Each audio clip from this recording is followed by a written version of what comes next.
2 Şubat Berat Gecesidir. O gece 3 tekrar Yasin okuyan, mutluluktan ağlar. Berat Gecesi akşam namazından sonra 3 defa Yasin suresi okunur. Bir okuyuşta. Helalinden zengin olmak niyetiyle. 2. okuyuşta. Hastalıklara şifa bulmak niyetiyle. 3. okuyuşta. Hayırlı ve uzun ömür niyetiyle okunur.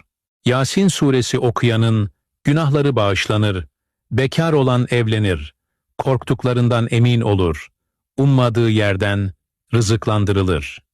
Rabbim, Yasin suresi hürmetine dualarımızı kabul eylesin.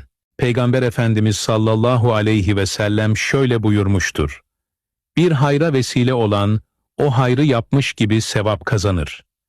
Bir güzelliği başkasına hatırlatan kimse, Rabbinden karşılığını mutlaka görür.